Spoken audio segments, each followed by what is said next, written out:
Hello friends, welcome back to my channel. நான் உங்கள் சிம்மா. இப்போ நம்ம எங்கே போகிறோம் அப்படின்னா நெல்லூர் போகிறோம். இது வந்து ஒன் டே ட்ரிப் தான். திருப்பி நைட்டுக்குள்ளே திருப்பி நம்ம சென்னை சென்ட்ரலுக்கே வந்தாகணும். இது மிக முக்கியமான இப்போது அந்த இடத்துக்கு நம்ம இன்றைக்கி போகிறோம். அதை போகிற வழியில் சொல்கிறேன். இப்போது நீங்கள் ஹம்பி சீரிஸ் பார்த்துட்ருக்கீங்க. அதுக்கு இடையில தான் இப்போ இந்த வீடியோ வரப்போகுது. இதை முடித்தோடனே அந்த ஹம்பி சீரிஸ் கண்டினியூஸ் ஆகும். சரிங்களா? ஸோ வாங்க இப்போ பார்க்கலாம்.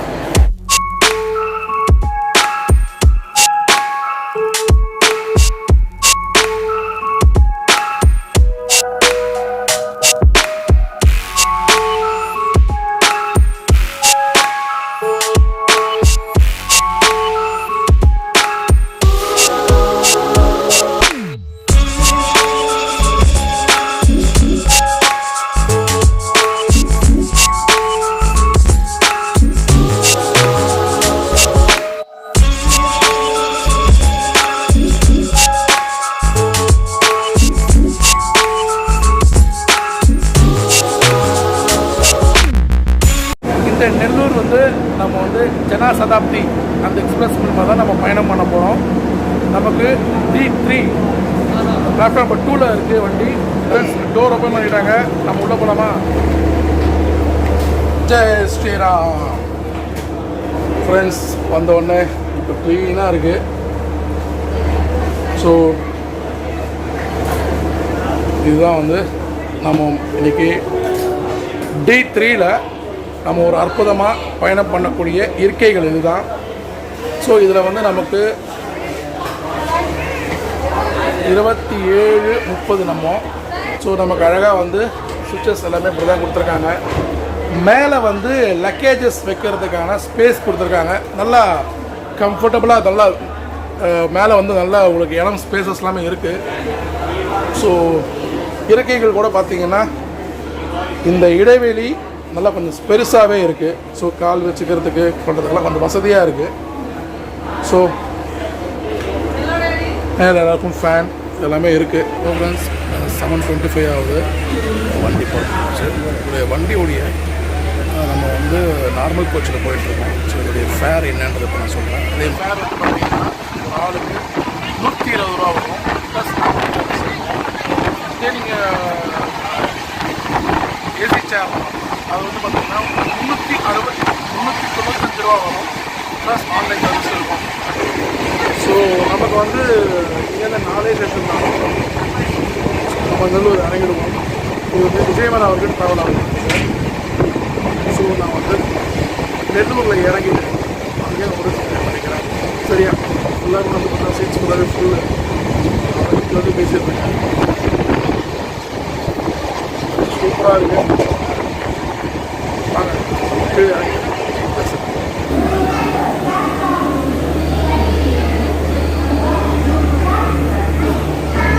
ஹலோ ஃப்ரெண்ட்ஸ், நம்ம வந்து நெல்லூர் வந்துட்டோம்.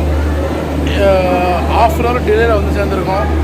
ஸோ நமக்கு வந்து வெளியே நம்ம பஸ் ஸ்டாண்ட் போயிட்டு அங்கேருந்து நமக்கு வந்து ஒரு நண்பர் வராரு. அவரை மீட் பண்ணுறோம். அதுக்கப்புறம் எங்கே போகணும் நான் சொல்கிறேன். ஓகே. ஹலோ ஃப்ரெண்ட்ஸ், நம்ம வந்து ரயில்வே ஸ்டேஷன் விட்டு வெளியே வந்துட்டோம். வெளியே வந்தோன்னா வந்து பார்த்திங்கன்னா இங்கே இருக்கிற இடம் எப்படி இருக்குது அப்படின்னு காமிக்கிறேன். இந்த நெல்லூர் ரொம்பவே பிஸியான ஒரு ஸ்டேஷன் இது.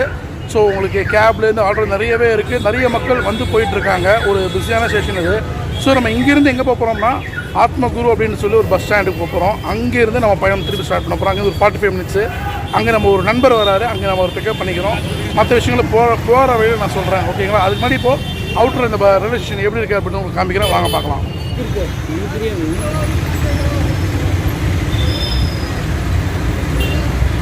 Nellore railway station.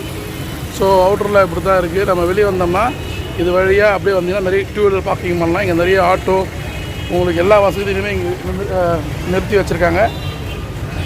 நீங்கள் தாராளமாக வந்து அழகாக வண்டி எழுதி நீங்கள் உங்களுக்கு வேண்டிய இடத்துக்கு நீங்கள் போகலாம். சொல்லுவாங்க. நம்ம இங்கேருந்து ஆத்மகுரு பஸ் ஸ்டாண்டுக்கு போகலாம். ஹலோ ஃப்ரெண்ட்ஸ், நம்ம ஆத்மகுரு பஸ் ஸ்டாண்டு வந்துவிட்டோம். இங்கே ஒரு நண்பரை சந்திக்க போகிறேன்னு சொல்லியிருந்தேன். அவர் தான் வந்து நம்ம சூர்யா கிராண்ட்ஸ் மேனேஜர். நம்ம திருப்பதி பிளாக்ல பார்த்துருந்தா இவரை பார்த்துருப்பீங்க. ஸோ இவரும் நானும் மணியெல்லாம் 3 பேருமா சேர்ந்து இன்னைக்கு ஒரு மிக முக்கியமான இடத்துக்கு போயிட்டு இருக்கோம். காவாடி போகிற பஸ் ஏறி இருக்கோம்.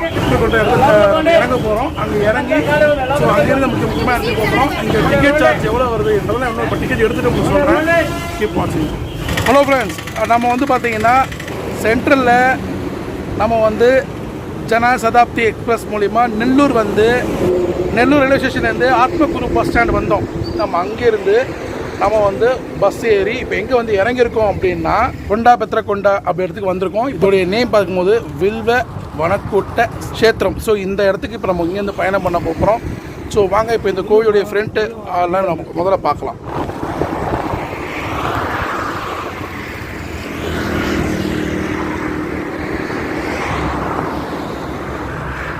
ஸோ நம்ம அந்த நெல்லூர்லேருந்து இங்கே பஸ்ஸில் வந்தோம் இல்லையா, இங்கே வரத்துக்கு ஒரு ஆளுக்கு 50 ரூபா சார்ஜ் பண்ணுறாங்க. சரியாக 1 மணி நேரம் இங்கே வந்து சேர்கிறதுக்கு நேரம் ஆகுது. நம்ம சென்னை சென்ட்ரல்லேருந்து நம்ம அங்கே நெல்லூர் வரத்துக்கு 7:30 மணிக்கு வண்டி எடுத்தாங்க. 7:25க்கு 10:40க்கு வந்தோம். ஸோ ஒரு 3.5 மணி நேரம், அதாவது 3 மணி நேரத்தில் வர வேண்டிய வண்டி ஒரு ½ hour டிலே. ஸோ 3.5 மணி நேரத்தில் வந்தது. அங்கேருந்து நம்ம இங்கே வரத்துக்கு ஒரு மணி நேரம், மொத்தத்தில் ஒரு 4.5 மணி நேரம் இருந்தால் இந்த இடத்துக்கு வந்து சேரலாம். ஸோ நம்ம இங்கே இந்த கோவிலுக்குள்ள இந்த ஆட்டை காமிச்சிட்டேன். இங்கேருந்து ஒரு சின்னதாக ஒரு ஆட்டோ எடுத்துகிட்டு இங்கேருந்து நம்ம பயணம் பண்ணலாம். சரிங்களா, வாங்க போகலாம். ஸோ நம்ம இங்கே ஆட்டோ பேசியிருக்கோம், எவ்வளோ பேசியிருக்கோம் என்னன்றதான் போக சொல்கிறேன். 2 நண்பர்கள் உட்காந்துட்டாங்க உள்ளே. இப்போ அடுத்து நான் உள்ளே போக போகிறேன். சரி சரிராம் போகலாம். ஃப்ரெண்ட்ஸ், இங்கே வந்து வெங்கடேஸ்வர சுவாமி கோவில் இங்கேருந்து 2 கிலோமீட்டர் போட்டிருக்கு. ஸோ நம்ம ஆற்று வழியாக உள்ளே வந்திருக்கோம். சொல்கிறாங்க இப்போ அந்த கோவிலுக்குள்ளே போகலாம்.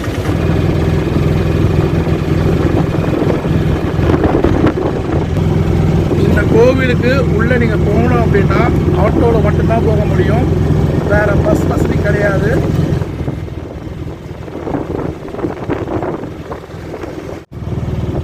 இங்கே ரயில்வே கேட் இருக்குது.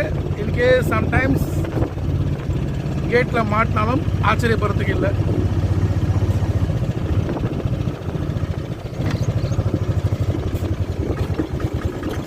ரயில்வே கேட் ஓப்பனில் இருக்குது.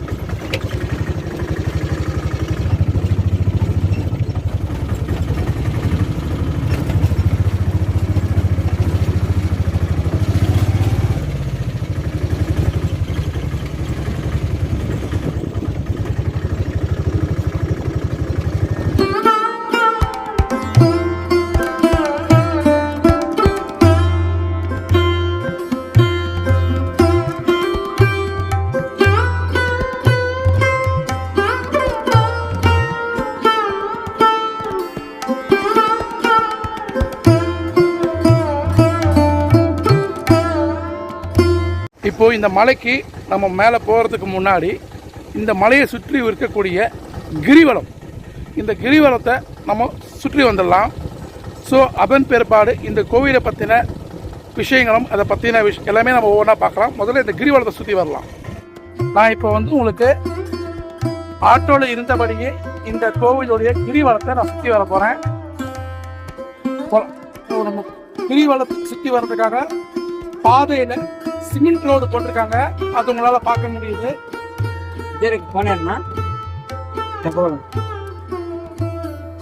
இந்த கிரிவலத்தை நம்ம சுத்தி வர்றதுக்கு இந்த சிமெண்ட் ரோடு வழியாக நம்ம சுத்தி வர முடியும். ஸோ இந்த மலையை சுற்றி வரலாம். அப்படி சுற்றி வரும்போது நீங்க வந்து இந்த பக்கம் இந்த கோவிலுடைய தெப்பக்குளத்தை உங்களால பார்க்க முடியுது.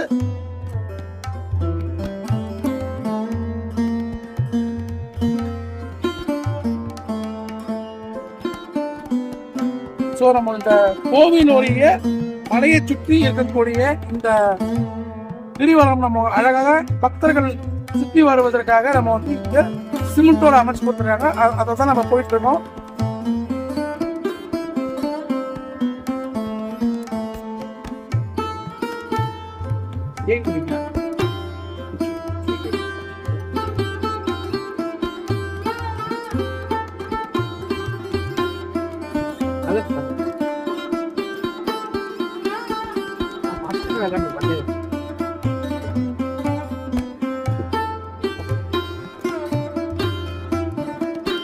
மணி இப்போ சரியா 1:30 மணி இருக்கும்.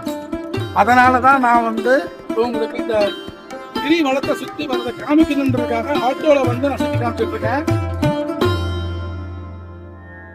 ஏன்னா கிரிவலம் சுற்றி வர்றதுக்கு கூட நேரம் காலம் பார்த்து தான் நம்ம வந்து கிரிவலம் வரணும். சாதாரணமாக அது வந்து தப்பாயிடும். உங்களுக்கு காமிக்கிறதுக்காக தான் வந்துட்டு இருக்கோம். என்னடா ஆட்டோ சுற்றிட்டு இருக்கான்னு நினைக்காத வேண்டாம். இந்த கிரிவலம் சுற்றி வரும் தூரம் எவ்வளோன்னு நம்ம பார்க்கும்போது ஒரு 3 கிலோமீட்டர் தூரம் இருக்கும் அப்படின்னு சொல்றாங்க.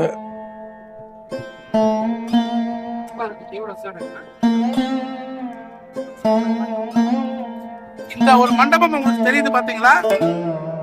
இந்த மண்டபமானது கோவில்ல திருவிழா காலம், அதாவது பிரம்ம உற்சவம் அது போல நடைபெறும் காலத்துல இங்கு பெருமாள் இங்க வந்து ஏல பண்றது வழக்கம். அந்த மண்டபத்தை தான் நீங்க பாக்குறீங்க.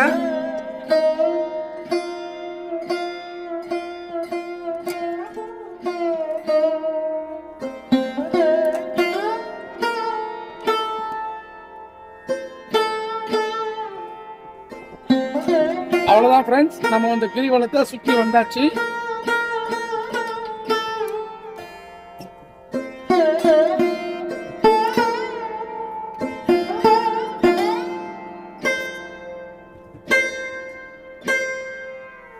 ஸோ நம்ம வந்து கிரிவலத்தை ரொம்ப அழகாக சுற்றி வந்தோம். அந்த சிமெண்ட் ரோடு பாதையில் அமைச்சதை உங்களுக்கு காமிச்சிருப்பேன்.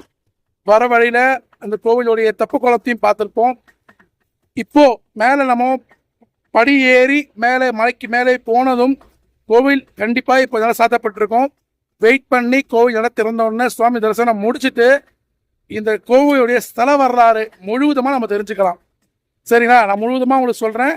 இந்த கோவிலில் அப்படின்னா விசேஷம் ரொம்பவே சுவாரஸ்யமாக இருக்குது.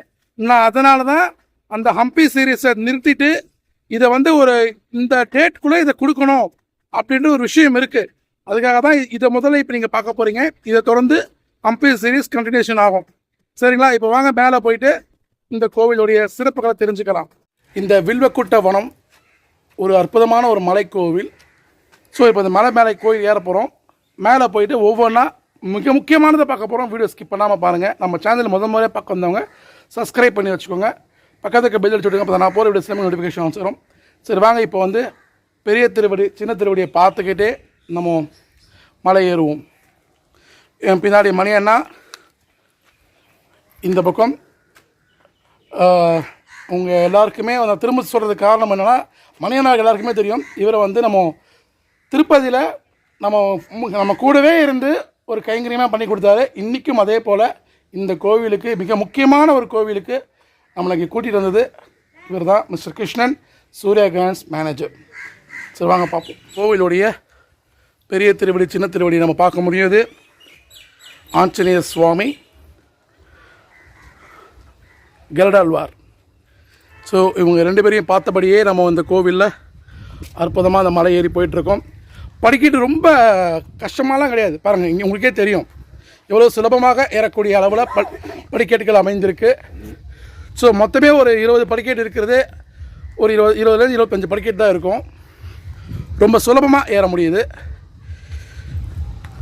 ஸோ அப்படியே நம்ம வந்தோம்னா பார்க்க முடியுது.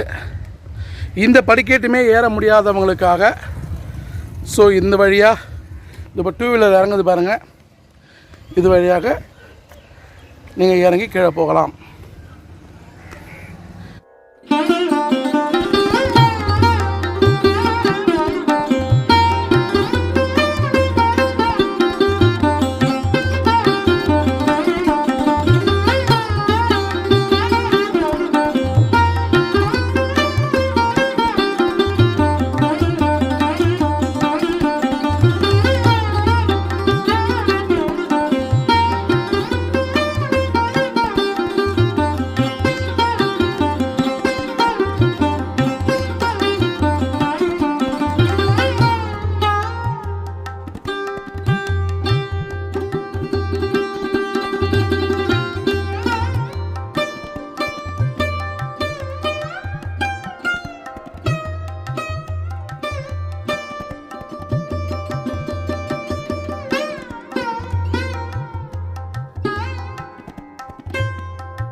ஃப்ரெண்ட்ஸ், இப்போது நாரதர் தவம் இருந்த இடத்துக்கு நம்ம போயிட்டுருக்கோம்.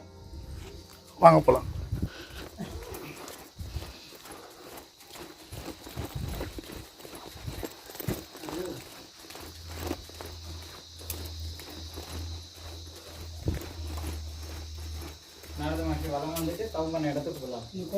ஃப்ரெண்ட்ஸ், இப்போ வந்து நம்ம படிக்கிற விட காமிச்சிருந்தேன் நாரதர் மகரிஷி வந்து தவம் இருந்த இடத்துக்கு வந்திருக்கோன்ட்டு.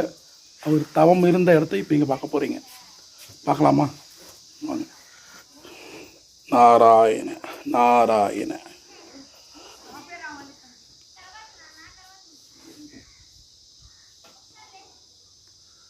எங்கேயுமே இல்லாத நாரதர் சந்நிதி.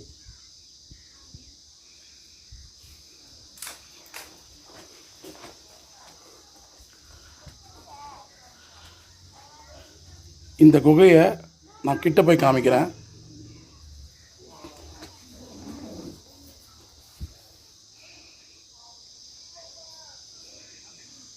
நாரதர் டெம்பிள் சார், எங்கேயுமே. நாராயண நாராயண. வேர்ல்டுலேயே நீங்கள் எந்த இடத்துலையுமே இந்த சன்னதியை நீங்கள் பார்க்க முடியாது. நெல்லூரில் இந்த இடத்துல வந்தால் மட்டும்தான் உங்களால் இதை தரிசிக்க முடியும். இப்போது அவருடைய குகை அங்கே எங்கே உள்ளே இருந்தாங்கன்றதை இப்போ நம்ம கிட்ட போய் காமிக்கிறேன், பார்க்கலாம். நாராயண நாராயண நாராயண நாராயண நாராயண நாராயண நாராயண நாராயண நாராயண நாராயண.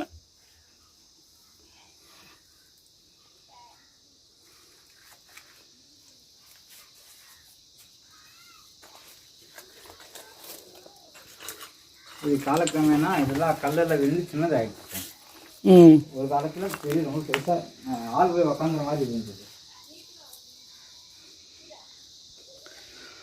ஃப்ரெண்ட்ஸ், இப்போ பார்க்கச்சு ரொம்ப சின்னதாக இருக்கு இல்லையா? ஆனால் ஒரு காலத்தில் ஒரு மனிதன் உள்ளே போய் சென்று தவம் இருப்பதற்கான என்ன இடம் தேவைப்படுமோ அந்த அளவுக்கு இடம் வசதி இங்கே இருந்திருக்கு. காலப்போக்கில் அது இறங்கி இப்போ நமக்கு சின்னதாக இருக்குது. ஸோ இந்த இடம், இந்த நாரதர் இங்கே வந்து தவம் இருப்பதற்கு காரணம் அப்படின்னு நம்ம பார்க்கும்போது, இந்த இடத்துல வந்து இன்றைக்கி கால் பதிச்சிருக்கோம் அப்படின்னு நினைக்கும் போது அதெல்லாம் பாக்கியம் இருந்தால் மட்டும்தான் வர முடியும். ஏன்னா இப்படி ஒரு விஷயம், இப்படி ஒரு நாரதருக்கு ஒரு கோவில் இருப்பது எத்தனை பேருக்கு தெரியும்ன்றதே தெரியாது. எனக்கே வந்து இவர் மிஸ்டர் கிருஷ்ணன் வந்து எனக்கு சொன்னால் அது வரைக்கும் எனக்கு தெரியல. அவர் சொன்ன பிற்பாடு தான் இங்கே இப்படி ஒரு கோவில் இருக்குதுன்னு சொன்ன உடனே வாங்க முதல்ல போய் பார்த்துடலாம் அப்படின்னு சொல்லி நம்ம இங்கே வந்திருந்தோம். இங்கே இருக்கக்கூடிய இந்த நாரதருடைய விசேஷம் அப்படின்னு நம்ம பார்க்கும்போது நம்ம எல்லாருக்குமே ஒரு ஸ்டோரி தெரியும். அது திருப்பி நான் உங்களுக்கு சொல்ல கடமைப்பட்டிருக்கேன். ஒரு ஞாபகப்படுத்தணும்னு வச்சுக்கோங்களேன். அந்த ஸ்டோரியில் வந்து பார்த்திங்கன்னா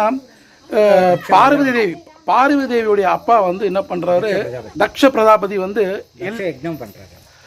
ஒரு யாகம், மிகப்பெரிய ஒரு யாகம் வளர்க்குறாரு. அந்த யாகத்தில் வந்து எல்லாருக்குமே வந்து அழைப்புதல், கூப்பிட்டு வாங்க வாங்கன்னு சொல்லி எல்லாரையுமே கூப்பிடுறாரு. அப்படி வந்து சிவபெருமானையும் கூப்பிடணுன்ற எண்ணம் இருக்கிற தாட்ஸ் இருக்குது அவருக்கு. அந்த நேரத்தில் இங்கே தியானம் பண்ணிட்டு இருக்காரு இல்லையா, அவர் என்ன பண்ணுறாரு, அவரை சந்திக்க நேருது. அப்படி வரச்சு எப்பயுமே அவருடைய விஷயம் என்ன, நாரதருடைய கழகம் எப்பயுமே இருக்கும் இல்லையா. நாரதருடைய ஒரு கழகம் வந்து லோக கல்யாணத்தில் முடியும், நன்மையில் முடியும்னு சொல்லுவாங்க. உங்களுக்கு புரியுத மாதிரி சொல்கிறேன், நன்மையில் முடியும்னு சொல்லுவாங்க. அப்படி ஒரு விளையாட்டா இல்லை ஏதோ ஒரு விஷயம் பண்ணுறதுக்காகவே ஒரு செயல் திருப்பி ஆரம்பிக்கிறாரு. எப்படி வந்து ஒரு மாம்பழத்தை கொண்டு வந்து கையில் கொடுத்துட்டு பழனிக்கு போய் உட்கார வச்சார முருகரை, அதே போல் இங்கே ஒரு விளையாட்டு ஆரம்பிக்கிறாரு. அப்படி ஆரம்பிக்கிறச்சே இங்கே வந்து சிவபெருமானை வந்து எதுக்கு கூப்பிட்றீங்க அப்படின்னு சொல்லி அவர் ஒரு கொஷின் மார்க் போட்ட உடனே சிவபெருமானை கூப்பிட்றத அவர் தடுத்து நிறுத்தப்படுது. சரி வேண்டாமே அப்படின்னு எண்ணம் ஒரு மனசுக்குள்ளே கொண்டு வந்தது யாருன்னா இங்கே இருக்கிற நாரதர் சுவாமி தான். ஸோ இதுக்கப்புறம் வந்து சிவபெருமானை அவர் கூப்பிடலை. ஸோ இதனால் என்ன ஏற்படுதுன்னா, இது யார் காரணமும் அந்த சிவபெருமானுக்கு போகும்போது நாரதர சுவாமி தான் வந்து நம்மளை அழைக்காததுக்கு மிக முக்கியமான காரணம்ன்றது அவருக்கு தெரிய வருது. ஸோ அப்படி ஒரு விஷயம் நடக்குது அங்கே. அதன் பிற்பாடு என்ன ஆகிடுதுன்னா, அந்த கோபத்தில் இவருக்கு வந்து ஒரு சாபம் கொடுக்குறாரு சிவபெருமான். ஸோ இந்த நாரதர சுவாமிக்கு வந்து ஒரு சாபம் ஏற்படுது. அந்த சாபத்தை நிவர்த்தி பண்ணணும் அப்படின்னு ஒரு மனசுக்குள்ளே ஒரு பயந்துறாரு, சங்கடப்படுறாரு. சிவபெருமான்கிட்டே போயிட்டு எனக்கு சாபம் விமோச்சனத்துக்கு ஏதாவது ஒரு வழி சொல்லுங்கன்னு கேட்குறாரு. அப்போது அந்த சிவபெருமான் சொல்கிறாரு, இங்கே கலியுகத்தில் வில்வக்காடு அந்த இடத்துல ஒரு பகுதியில் மலை மேலே நாராயண அஷ்டாட்சரியை சொல்லி மந்திரத்தை சொல்லி நீங்கள் தவம் இருங்க, உங்களுக்கு இந்த பாவம் விமோச்சனம் கிடைக்கும் அப்படின்னு சொல்கிறார். அதன் பிற்பாடு இங்கே தவக்கோலத்தில் இங்கே நாரதர சுவாமி இங்கே வந்து தவம் இருக்கார். இங்கே தவம் இருக்க இந்த தவத்தில் மெச்சி மகிழ்ச்சி அடைந்து இவருக்கு காட்சி கொடுத்தார் ஸ்ரீ நாராயண பெருமாள். இங்கே காட்சி கொடுத்தது மட்டும் இல்லாமல் அந்த நாரத சுவாமிக்கு ரொம்பவே சந்தோஷம். நமக்கு ஏற்பட்ட இந்த சந்தோஷம் இங்கே வரும் பக்தர்களுக்கு எல்லாருக்குமே கிடைக்கணுன்றதுக்காக இந்த கலியுகத்தில் இந்த இடத்த வைகுண்டமாக இருக்கணும், நீங்கள் இங்கேயே இருந்து வரும் பக்தர்கள் எல்லோருக்கும் நீங்கள் அருள் பாவிக்கணும் அப்படின்னு இங்கே நாரத சுவாமி கேட்டதுக்கு இணங்க இங்கே பெருமாள் நமக்கு வரும் பக்தர்களுக்கு அனைவருக்கும் காட்சி கொடுத்து நமக்கு அருள் பாவிச்சு கொண்டு இருக்கார். ஒரு அற்புதமான இடம். இங்கே வந்து இந்த நாரதர சுவாமி நம்ம தவம் இருந்தாலும் நம்ம சொன்னோம். ஆனால் இந்த நாரதர சுவாமிக்கு வேறு எங்கேயுமே கோவில் கிடையாது. வேறு எங்கேயுமே அவர் வந்து அந்த மனுஷன் எங்கேயுமே நிற்காமல் ஓடிக்கிட்டே இருக்கணும். லோகத்துலேயும், அதாவது இங்கே தான் இருப்புன்னு அவர் கிடையாது. இங்கே இருப்பார், நாளைக்கு அங்கே அந்த லோகத்தில் இருப்பார், மாறி மாறி இருக்கணுன்றது தான் அவருடைய இதுவே. ஸோ வித்தவுட் பர்மிஷன், அதாவது கைலாசம், வைகுண்டம், சத்தியலோகம், இந்த 3 இடத்துக்குமே அனுமதி பெறாமல் நுழையக்கூடிய ஒரே மகரிஷி யாருன்னா நாரதர் மகரிஷி தான். அதாவது சப்த மகரிஷிகளுக்கும் ஆச்சாரியனாக திகழ்வது இங்கே இருக்கக்கூடிய நாரதர் மகரிஷி தான். பருப்பு இல்லாமல் கல்யாணம் இல்லைன்னுவாங்க, அந்த மாதிரி அவர் இல்லாத இடம் கிடையாது. நாரதர் மகரிஷியுடைய 18 புராணங்கள்லையுமே இவருடைய திருவிளையாடல் இல்லாமல் எதுவுமே இல்லை. ராமாயணம் வரணும்னா இவர் இருப்பார், பாகவதத்துக்கும் இவர் இருப்பார். அந்த மொத்த விஷயங்களுமே அந்த நாரதன்ற அவர் இல்லாமல் அங்கே ஒரு விஷயம் இல்லை அப்படின்ற ஒரு மிக முக்கியமானது. இன்றைக்கி நாங்கள் இந்த ஞாயிற்றுக்கிழமை இந்த ஆக்சுவலாக என்னுடைய ப்ரோக்ராம் வேறு, குரு பௌர்ணமி அந்த நாளில் இதை வந்து நம்ம அதுக்குள்ளே வந்து அந்த நாட்களுக்குள்ளே வந்து நம்ம பார்க்குறது விசேஷம். ஸோ அதனால தான் நாங்கள் உடனே கிளம்பி என்னை கேட்டாங்க இருக்குன்னு சொன்னேன். மணியண்ணனுக்கு உடனே கால் பண்ணேன், மணியண்ணா இது போல் போகலாம் வரீங்களான்னு சொன்னேன். அவர் நமக்கு வந்து அவரும் உடனே டக்குன்னு நீ நான் வரேன் அப்படின்ட்டாரு. ஸோ நாங்கள் 3 பேருமே எங்களை கொண்டு வந்து இந்த பாத திருவடியை நீங்கள் வணங்கி நாங்கள் இது பண்ணதுக்கு முக்கியமான காரணம் இவர் தான். அவர்கிட்ட நான் ரொம்ப ரொம்ப நன்றி கடன் பட்டிருக்கேன். இன்னொன்று, இது எங்கள் 3 பேரையும் இந்த நாளில் இங்கே வர வச்சது வந்து இவர் கடவுள் இல்லைன்னா சாத்தியம் கிடையாது. அஷ்டாட்சர ஜபம் மந்திரம் பண்ணக்கூடிய மிக விசேஷமான இடம் இது. மந்திர உபதேசமானவங்க அனைவரும் இங்கே வந்து தியானம் பண்ணுவதும் சரி, அந்த மந்திரத்தை திரும்பவும் ஒரு முறை சொல்லி அதை நீங்கள் ஒரு என்ன சொல்லுவோம் இல்லையா, திருப்பியும் ஒரு முறை நீங்கள் மந்திரத்தை உபயோகப்படுத்தி உங்கள் இதை நீங்கள் மேம்படுத்திக்கிறதுக்கும் நல்ல ஒரு அற்புதமான ஒரு இடம் இது. ஸோ இந்த திரும்பவும் நான் சொல்கிறேன், இந்த போல கோவில் வேறு எங்கும் கிடையாது. ஃப்ரெண்ட்ஸ், ஆச்சாரியனுக்கு கீழே அமர்ந்து நாங்கள் 3 சேர்ந்து தியானத்தில் ஈடுபட்டோம். எப்பயுமே சொல்லுவோம் இல்லையா, மனுஷன் வந்து ஒரு வினாடி 2 வினாடி வந்து மெடிடேஷன் இருக்கும்போது கூட சிந்தனைகள் அழைப்பாயும் சொல்லிட்டு கடவுளை நம்ம தரிசிக்கும் போதும் சரி, கடவுளை வேண்டி நம்ம ஒரு நிமிஷம் அந்த சன்னதியில் அந்த கர்ப்பகிரகத்தில் இருக்கிறச்சே நம்மளை அறியாமல் ஒரு வினாடி உடம்பு சிலிர்க்கும். அதுதான் நம்ம கடவுளோட மனசார மனசு திறந்து, அதாவது வேறு எங்கே சிந்தனைகள் சிதற விடாமல் தெய்வத்தோடு நம்ம ஐக்கியமான நேரம் அந்த வினாடிகள் தான். அப்படி இருக்க அந்த நேரம் ஆனது நம்ம இந்த இடத்துல இந்த தியானத்தில் அமர்ந்து இந்த இடத்துக்கு வரதே ஒரு அபூர்வம், ஆச்சரியம், ஒரு பாக்கியம். என்னும்போது இந்த இடத்துல நாங்கள் அமர்ந்து ஒரு தியானத்தை ஈடுபடணும் அப்படின்னு, அதுவும் பாருங்கள், அங்கே ஆச்சாரியனுடைய பாத திருவடி கீழே அமர்ந்து தியானம் பண்ணணும்னு நினச்சோம். இங்கே தியானம் பண்ணோம். இங்கே தியானம் பண்ணுறதுக்கு மேலே உங்கள்கிட்ட நான் பேசியிருந்தேன். அதாவது இவரை போல் வந்து ஒரு திருவிளையாடல் யாருமே பண்ணியிருக்க முடியாது. எல்லார் இடத்துலையுமே வந்து உரிமையாக நம்ம ஒரு வீட்டில் நமக்கு ஒரு உரிமை இருந்ததுன்னா நம்ம எல்லார் வீட்டுக்குமே போய், அதாவது எங்கே உரிமை இருக்கோ அங்கே நான் சொல்கிறேன், அங்கே நம்ம சுலபமாக போய் பேசுவோம் எல்லாருக்கிட்டையுமே. அதே போல் இவருக்கு ஒருத்தருக்கு மட்டும்தான் சிவபெருமானிடமும் விஷ்ணு பகவானிடமும் பிரம்மாவிடமும், அதாவது அங்கே எல்லாமே சென்று எல்லோரிடமும் சேர்ந்து, அதாவது ரொம்ப எல்லோரும் வாங்க நாரதரே வந்துட்டிங்களான்ற மாதிரி அவங்கள அன்பாக கூப்பிட்டு வரவேற்று அவங்கள வந்து பாவித்த ஒரே ஆச்சாரியனார் தான் இவர் தான். அப்போ சொன்ன மாதிரி இந்த மாம்பழம் கொண்டு வந்து கொடுத்து ஒரு விளையாட்டு காமிச்சதும், அதே போல் இங்கே வந்து கல்வியா செல்வமா வீரமா அப்படின்னு ஒரு விளையாட்டுக்கு ஆரம்பித்து கொண்டு கொடுத்த அந்த ஒரு விஷயமாகட்டும். அதான் சொல்லுவாங்க நாரதன் கழகம் நன்மைகள் முடியும்னு சொல்லுவாங்க. அப்பேற்பட்ட இந்த இடத்துல நம்பிக்கை இவங்க செவிச்சிட்டோம். இங்கே இவருக்காக பெருமாள் வந்து காட்சி கொடுத்து இவர் சாபம் விமோச்சனம் அடைந்தாச்சு. இவர் வேண்டுதலுக்கு இணங்க இங்கே பெருமாளும் இங்கே வரும் பக்தர்களுக்கு அருள் பாவிக்கத்திற்கு வந்து இங்கே வந்தாச்சு. ஆனால் எப்படி வந்துட்டான்றது வெளியே விஷயம் போனோம் இல்லையா, அப்படி யார் மேலேயுமா போயிருக்கு அப்படின்னு பார்க்கும்போது இந்த இடம் வந்து சோழர்கள் மகாராஜா அவர்களால் இப்போ இந்த கோவில் கட்டப்பட்டு இருக்குது. நான் சொல்கிறது புராண காலத்தில். சரி, அது எப்படி இவர் கட்டப்பட்டது அப்படின்னு பார்க்கறச்சு ஒரு சோழராஜருடைய பொண்ணு, எஸ் இப்போ அண்ணன் சொன்னார், சோழராஜருடைய பொண்ணு அவருடைய சொப்பனத்தில் தோன்றிய பகவான் இந்த இடத்துல இங்கு நான் பிரதிஷ்டை செஞ்சு உருவாயிருக்கேன் அப்படின்னு சொல்லி சொப்பனத்தில் காட்சி கொடுத்துருக்காரு, சொல்லியிருக்காரு. ஸோ அதன் பிற்பாடு இங்கே வந்து பார்க்கும்போது ஒரு புத்து போல் இருந்திருக்கு.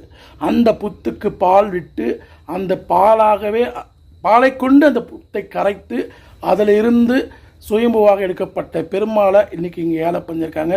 அதன் பிற்பாடு இந்த சோழர் மகாராஜா இந்த கோவிலை கட்டியிருக்காரு. ஸோ பழங்காலத்து கோவில்.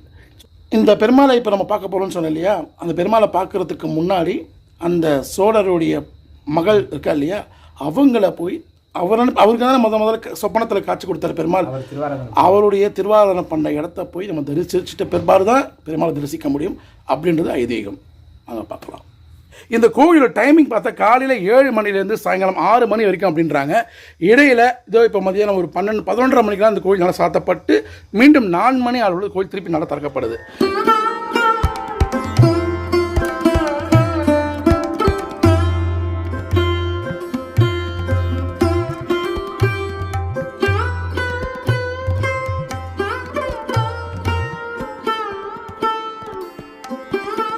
நாரதர் மகரிஷி இங்கு தவம் இருந்து பெருமாளின் அருள் பெற்றதினால் இங்கு வரும் பக்தர்கள் இக்கோவில் தங்கி மறுநாள் காலையில் பெருமாளை தரிசனம் செய்து பெருமாளின் அருள் பெறுவது வழக்கம்.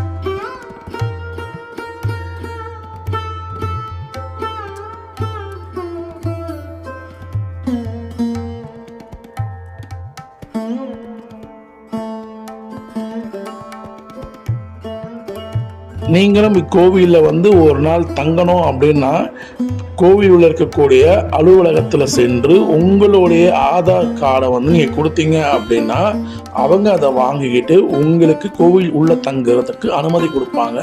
அதன் பிறகு கோவில் உள்ளே தங்கி மறுநாள் காலையில் நீங்கள் பெருமாளுடைய அருள் பெறலாம். இங்கே தங்கி வழிபடுவது சிறப்பு என்பது ஐதீகம்.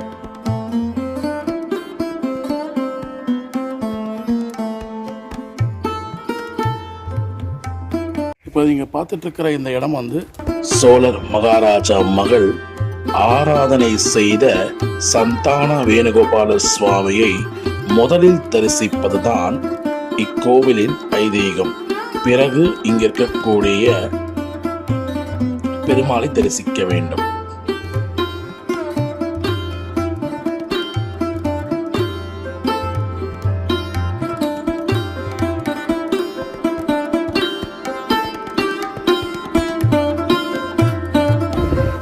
ஹலோ ஃப்ரெண்ட்ஸ், நம்ம வந்து பார்த்திங்கன்னா இங்கே இருக்கக்கூடிய வெங்கடேச பெருமாளை செவிச்சோம். பக்கத்தில் இருக்கக்கூடிய பத்மாவதி தாயாரையும் நம்ம செவிச்சோம். இங்கே உள்ள சன்னதின்னு பார்க்கறச்சு ஆழ்வார் சன்னதி இருக்குது, ராமானுஜர் சன்னதி இருக்குது, அப்புறமா வந்து பார்த்திங்கன்னா கண்ணாடி மாளிகை இருக்குது. ஸோ அங்கே வந்து ஊஞ்சல் போட்டிருக்காங்க.